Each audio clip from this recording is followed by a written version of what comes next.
were my friends. They said, sorry, we can't. I don't want to hear I'm the one who linked you up with that man of God. I don't want to. You know why? I was jumping the time. Or what you call jumping the gun.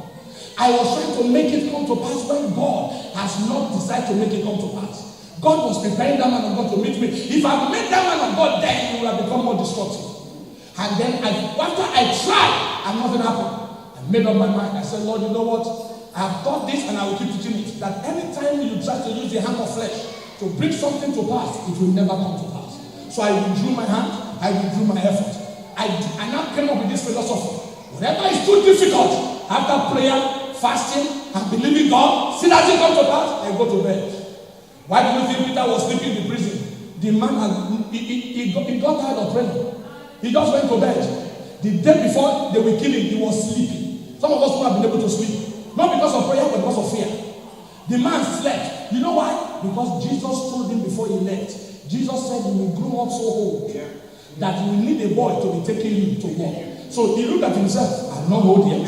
I can still see. So that means that judgment will not stand tomorrow. So the man went to bed. Tell your neighbor to go to bed. Say you have not lost the battle. God is working something out. Somebody said, I'm entering into a wealthy place. Say it. Say it. Come on, say it. I'm entering into a wealthy place. By the time your child comes, everything will be ready. Are you hearing me? Jesus said, give us a parable. I have a man prepared a feast and sent his servant and said, go and compel them to come, for all things are ready.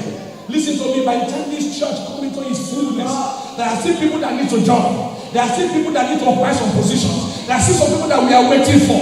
But when every one of them stand in their place, and the time on the horizon of life appears, and we have been prepared by God, because we go through crisis, God is preparing us. That's why I tell people, if you don't want pain in your life, kiss gain goodbye. If you don't want to be insulted, keep respect goodbye. If you don't want to be put to shame, kiss glory goodbye. Shame and glory works together. Insult and respect works together. Are you hearing me, somebody?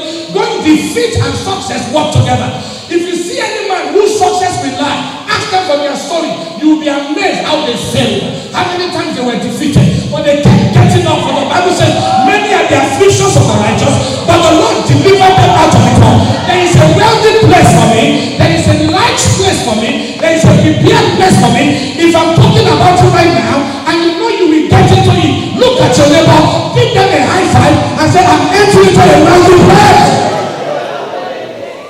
Now, let me close. Listen to this. Listen to this. He said here, he said, I know the thoughts of our text that I think towards you. They are thoughts of good to bring you to give an expected end. Now listen to this. In Mark 14, Jesus was about to depart from the cross. But before he departs from the cross, he will need to eat the Passover. So in Mark 14, the disciples came to him. Where are we going to have the Passover? And the Bible tells me that Jesus answered in verse 15 of Mark 14.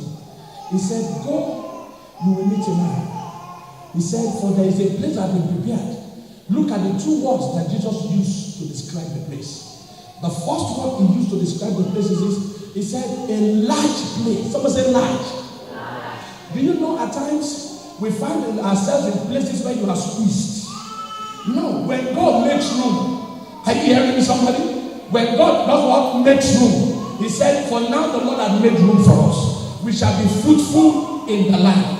It simply means you will increase to the east, you will expand to the west. There will be room in front, there will be room at the back. All this one that you are managing, no, that's not where God is taking you to. That is where God is taking you through. Are you hearing me? That is where God is taking you what? Through. All the pain that squeezes you. God is only taking you through it because you want to bring to a large place. Then he used another word to describe the place. Not only a large one, he said upper. Someone say upper.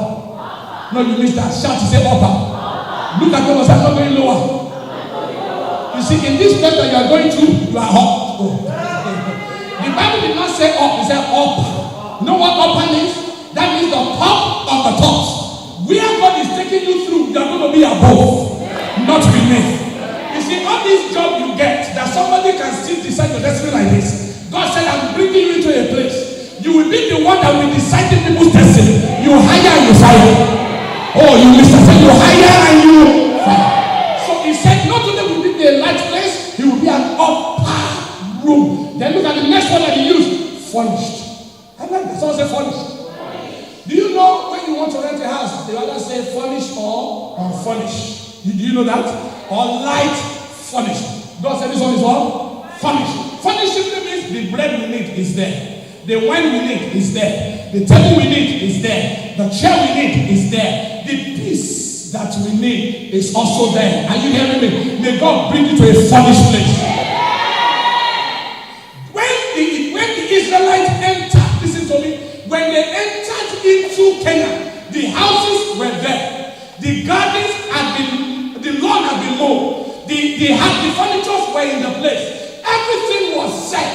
Hear me, people of God. When you know that you are in charge of destiny, God is not bringing you into a place you have to start from the scratch. He's bringing you into a place where everything you need is already there. Look, the mass choir of this church is already alive. Are you hearing me? The mass usher department is already there. The instruments, they are already there. The stage is already there. When we started this ministry, it was in one room. We were only 9 of us. But every other person that's been part of this ministry were already prepared. And do you know what? The day is coming. And now it's very short. When you have to call someone, please book a seat for me. Please take a seat for me. Because I am running a little bit later. And I know if I don't get to church on time, I will not get seat in the first service. I will not get seat in the second service. I will not get seat in the third service. I will not get seat in the fourth service. I will not get seat in the fifth service. So please prepare a place for me. You know how I know that? He is bringing me into a wealthy place. Do you get this? Someone say furnished. And lastly, look at this. He said prepared. This is a large room. This is an upper room. God will not have taken you through everything He took you through just to come and disgrace you. No. He took you through everything. And He's taking you through some right now. Because there is a preparedness. If you get there before your time, you have to buy the furniture yourself.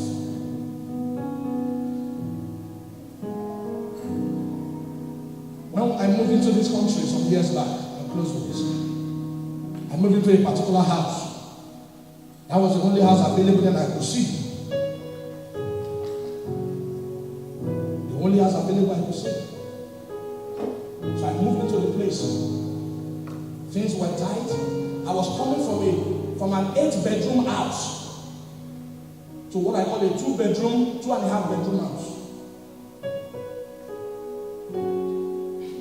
I was coming from a place that my compound would take, at least we parked about 7 cars in my compound before, conveniently. My balcony run from east to west. It's the longest balcony I've ever seen in the house. My bedroom was like a football field. When I sat down in that house, I said, "Thank you, Jesus." And Jesus said, "No, you are moving. You are leaving this nation." So we came to this nation, and the first place I got was a 2-bedroom flat. If you walk through the corridor, you have to turn like this for somebody to walk past. It was as if it brought me out of wealth to come and place me in a place that was small.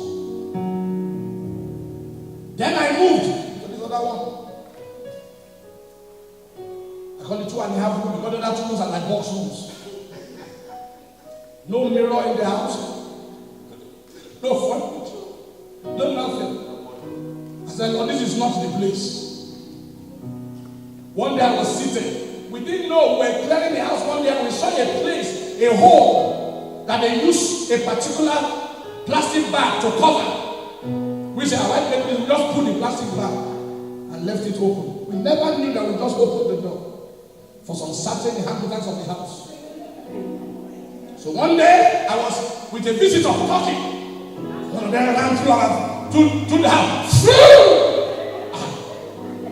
I took my eyes. I said, "No, it cannot be. I'm in London. It's not possible." Even when I came from West Africa, I don't see this. So my friend said, "Did you see?" I said, "No." I said, "The Bible says, look at the thing that you see. Take your eyes away from this. Look at the thing that you can't see." The second partner went, he said, did you see that? I said, yes, but don't let's look at it. The Lord will take care of it. Let's keep looking. Then as I heard some sound, they were discussing as we were discussing. My friend said, something is wrong in your house. I said, what is this? When I stood up and moved the chair, I saw about 4 rats. When my wife came back from work and I told her, she said, love, this is not the place. Now listen to this. I prayed. Look for a house. Couldn't get. There was nothing I could do. Couldn't get. But when the time came, listen, my wife asked me. That's why I always said, don't be, please, whenever anybody asks you to help them that you're not prepared and you did not plan for, please do it. Any help that anyone asks you to do that you did not plan for on that day, please do it. It could be your destiny that God wants to link you up with. So she said, can you drop me at social place? So I took her there to make her hair. When she got there, they said they needed a particular kind of attachment or something they wanted to use. So she came back and said, sorry, I'm so sorry I have to drop because I was on my way to the office. So I have to drop you. Please, can you take me to Eastway again so that I can buy this, then you bring me back again? I said, okay, come in, but you are leaving, this is not my plan. So we drove off. As we drove off, I saw a sign for sale. So I told him, I said, let me drive you to this estate. They put for sale there. He said, but you are not buying. I said, I'm not buying. But let me just go and look. So we bought the whole thing. So we drove and I drove into the estate. And I saw it was a flat that was for sale. I said, okay, I don't even want. He said, okay, let's turn back. And I said, so let me drive through the whole street and turn back. The reason was because I love that estate. All I wanted to do was also have a feeling that they will see that I'm driving out of the place. Have a feeling. Then I drove into the place, into a corner that you can never see from outside. And I saw to let. And I said, what? So I called the person that was in charge. And the person said, yes, available. You want to see it today? I said, yes. I went in. Everything I never had in the former house. The space. I didn't have a single mirror. Every wardrobe had mirrors, sliding mirrors. I have only one bathroom and one toilet. If 2 of you are pressed at the same time, you have to exercise patience. I have to be quoting that scripture. Are you hearing me? They that walk in faith have to walk in patience in the name of. And that person is taking an extra time, you're in trouble. You understand what I mean? I won't be more graphic. But in this other one, I have 4 toilets. I have 3 bathrooms. I said, what? Then I called, I said, how much is this house? That's before we came in. I said, how much is it? On the phone, the first time I called him. So he told me the amount. When he came in, it was the first time he was coming into. When he came into the house, he said, what? He said, if I do, I will charge you double. I said, well, you have charged me once, you can't charge me again. The man put his hand up, he said he regretted it. The day he gave me the key, which was the next day, the money was supplied supernaturally. I didn't have it. Supernaturally, the money came into my hand in 24 hours. I paid the money, I collected the keys. The moment I collected the keys, the man called me an hour or so after. He said, do you know that after you collected the keys, 10 people called me on this house. If a woman was so angry because she was ready to put 500 pounds on top of it for me to give it to her. Nobody can take your place. My wife woke me up one day when we were living there. About 2 weeks after, he said, darling, I can't sleep. I said, love, I can't sleep. I said, why? He said, I hope nobody will come back from holiday and say that this house is their own. How do you get this house for this kind of money? It's not possible. I said, until they come back from holiday, I'm spending holiday. It's my prepared place. It's my wealthy place. And I'm still going higher. Are you hearing me? Stand on your feet where you are, somebody. Come on, give Jesus a big round of applause. Say he's taking me to a wealthy place. Say he's taking me to a wealthy place. Say he's taking me to a wealthy place. Say he's taking me to a wealthy place. Say he's taking me to a wealthy place. Say he's taking me to a wealthy place. Hallelujah. Hold somebody's hand around you. Look for a neighbor. Hold somebody's hand. I have 2 minutes to do this and I will close the service. What I want to do is prophesy over your life. Can you put that scripture back? Psalm 66 verse 13 to 14. I want to use that scripture to prophesy over your life. Because I feel some of you are tired. You've suffered enough. You want to move to your wealthy place. You want to move to where? Your wealthy place. Every time your neighbor say, I want to move to my wealthy place. Say, I want to move to my large place. Alright. And in verse 12, please. Verse 12, please. Verse 12, quickly. Thou hast caused men to ride over our heads. You see that? It was God who allowed you to trample under your foot. It wasn't good. No man has the power to subdue you. It was God. He said, we went through fire. How many people have been through fire here? Say, Alright. And we went through what? Water. You see how God can play good cup, bad cup. He will give you fire, and he will calm it down for you a little bit. Even in that calmness, you are drowning. But thou did was this. Broughtest us, we are this. Out. Did he bring you out and left you in space? What did he do? He brought you out to bring you into. Where did he bring you into, please? So, I want to speak into your life today. Shut your eyes. Once I declare these words, I want your amen to resound. Which I've got 1 more minute to do this. Father, I thank you because I know you hear me when I speak. I declare over these ones here this morning, by the power of the Holy Spirit, by the anointing, the prophetic unction that I carry, that you will bring them out of their small places and bring them into their wealthy place in the name of Jesus.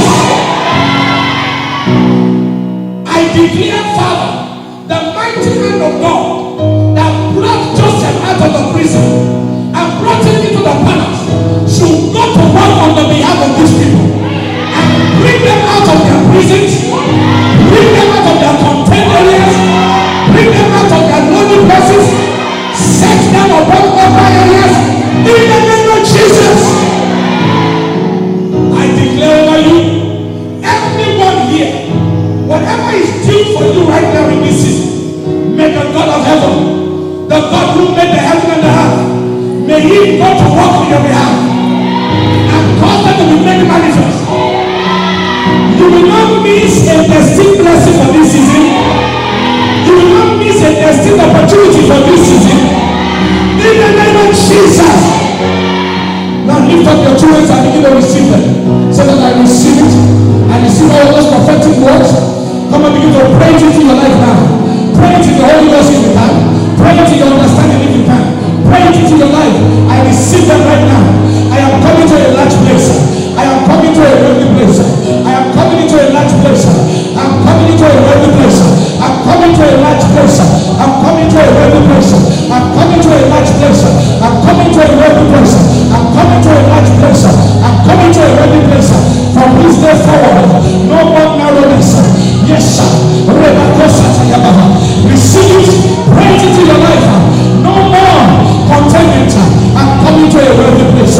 I'm coming into a wealthy place. I've been through a lot. The time is here. The people are here.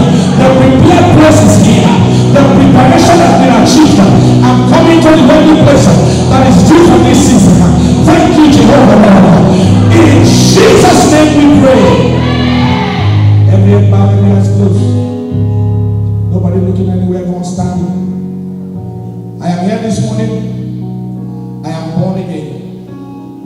I'm filled with the Holy Spirit with the evidence of speaking with other tongues. If Jesus comes today and now will make it to heaven with him.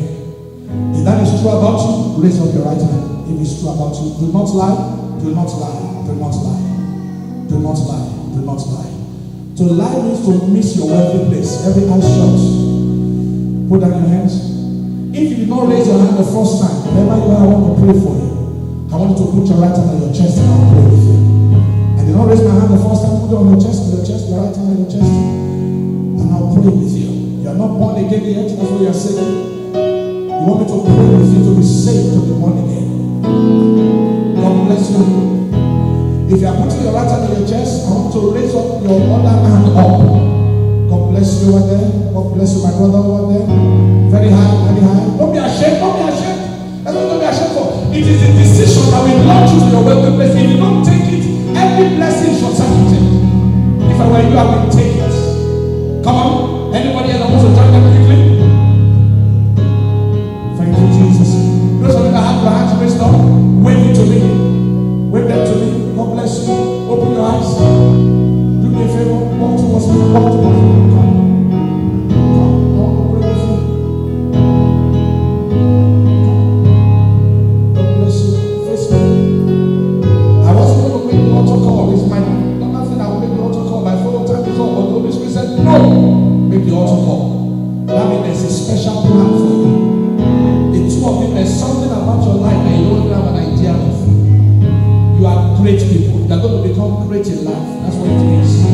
God said, make the altar call. For I felt what time was on. And God only does that when you want to save a man or a woman with a great future. You have greatness in you. Do me a favor, put your right hand on your chest, sir. Everybody stretch your hands toward these wonderful people. Now pray this prayer for them, that they will never regret making this decision. Pray for them. Those of you in front here, say after me, say, dear Lord God, I come to you today as a sinner to ask for the forgiveness of my sins, the ones I know and the ones I can't remember. Right now, I believe with my heart that God raised Jesus from the dead. Therefore, I confess with my mouth that Jesus Christ is my Lord. I am born again in Jesus' mighty name. I reject the devil and all of his ways. Fill me with your spirit, Lord, in Jesus' name. And everybody say, hey. I want to share some things with you briefly. Not take more than 5 minutes. You are back with us. Like, look at that handsome brother. Just not meeting. God bless you. Give them a big hand and say, no. You can do better than that. Answer for every single salvation of the soul. The whole angels in heaven are rejoicing. Hallelujah. You may be seated.